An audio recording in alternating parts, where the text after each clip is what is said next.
दोस्तों, भदोही जनपद के औराई कोतवाली के अंतर्गत ग्राम नरथुआ में एक एकता दुर्गा पूजा पंडाल में जहां भीषण आग लगी थी। अगर उस पूरे मामले को आप समझेंगे तो आप ये जानेंगे कि बीते 2 अक्टूबर दिन रविवार नवरात्र के सप्तमी के दिन रात्रि करीब 9 बजे जहां कोतवाली से मात्र चंद कदम दूर कह लिया जाए तो एक भीषण आग लगी थी। उस वक्त आग लगी जब माँ दुर्गे की आरती का कार्यक्रम चल रहा था, वहाँ डिजिटल शो भी चल रहा था। उसी वक्त यह आग लगी थी और उस आगजनी में लगभग 70 लोग घायल हुए थे, जिसमें 42 लोग गंभीर रूप से घायल थे। और उसी दौरान एक 12 वर्ष का लड़का अंकुश सोनी आग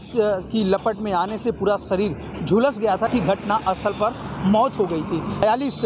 जो घायल व्यक्ति थे उनका इलाज इलाहाबाद के स्वरूपा रानी BHU के बनारस में, वहाँ भदोही जनपद के एक सूर्या ट्रामा सेंटर प्राइवेट अस्पताल है और एक जीवनदीप अस्पताल प्राइवेट भदोही जनपद में है। और भदोही जनपद में बड़े बड़े नेता आकर के ये वादे ये कर गए कि 100 शैय्या का अस्पताल जल्द ही बन के तैयार हो जाएगा, लेकिन आज तक 100 शैय्या का अस्पताल अगर ये सरकार बना के पूरा की होती, जितने वादे करती थी सरकार, अगर वो सारे वादे को पूरा की होती तो इतनी अग्निकांड को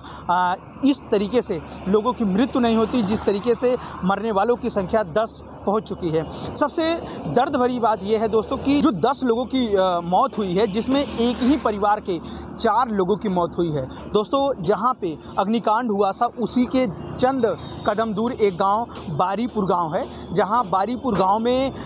जो कि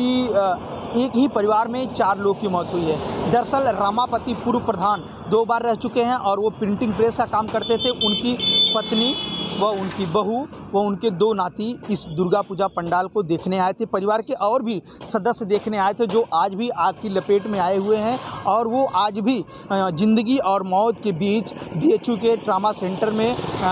जूझ रहे हैं और उनका इलाज चल रहा है। दरअसल सबसे सोचने की बात तो ये है कि जनपद में अगर एक भी सरकारी अस्पताल को दुरुस्त कराया गया होता, 100 शैय्या का अस्पताल अगर आज दुरुस्त हुआ होता, अस्पताल में अच्छे डॉक्टर होते, अच्छी व्यवस्थाएं होती, तो शायद मरने वालों की संख्या जो 10 पहुंची है वो और भी कम हो सकती है। लेकिन उससे भी सोचने की बात तो यह है दोस्तों कि जो जहां अग्निकांड हुआ है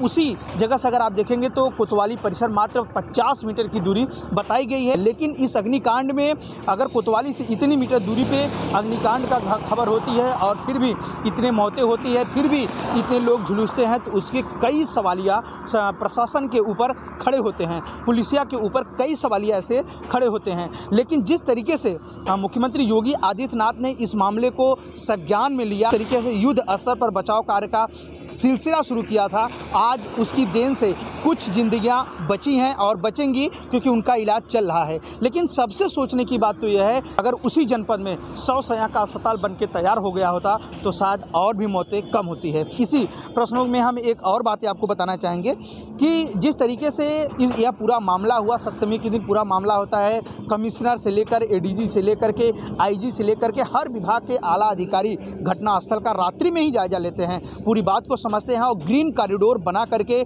यहाँ से लोगों को रेफर किया जाता है BHU के लिए। लेकिन कि जब इस मामले को मुख्यमंत्री योगी आदित्यनाथ संज्ञान लेते हैं और उसके बाद उनके मंत्री अनिल राजभर का यहाँ आगमन भी होता है, आगजनी में झुलसे रहते हैं, उनसे भी मिलते हैं, उनको राहत देकर चले जाते हैं। लेकिन सबसे सोचने की बात है कि राहत देने से क्या उन परिवार का जिनका घर उजड़ा है क्या भर सकता है? जो सरकार की तरफ से राशि मिलनी चाहिए, जो सरकार बड़े बड़े वादे करती है, जो जिस तरीके से सरकार अन्य घटनाओं को, कानपुर की घटना को अगर आप देखेंगे तो ट्रैक्टर ट्रॉली पलटने से जो कि लगभग 25 लोग मरे थे, उसमें सरकार ने तुरंत घोषणा की थी कि इस तरीके से जो है मृतक को इतना पैसा दिया जाएगा और जो घायल हैं उनको इतना पैसा दिया जाएगा। वहीं भदोही जनपद में घटी इस घटना को लेकर आखिर योगी आदित्यनाथ इस मामले को क्यों भूलना चाह रहे हैं? और उनको याद हम ये भी दिलाना चाहते हैं कि एक ही परिवार में 4 लोगों की मौत की बात को लेकर के पूरा परिवार सहमा हुआ है। यहाँ तक कि जिले के अधिकारी 4 लोग मौत हो जाती है,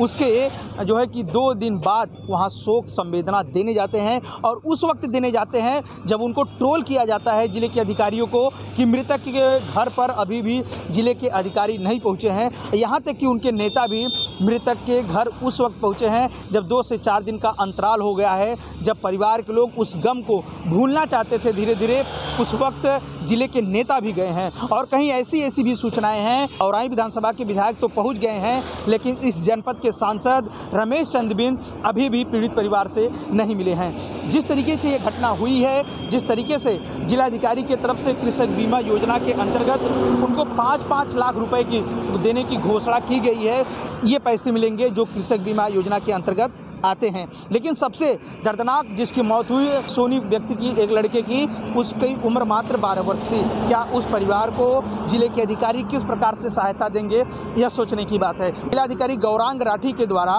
पूरे इस मामले को देखते हुए उन्होंने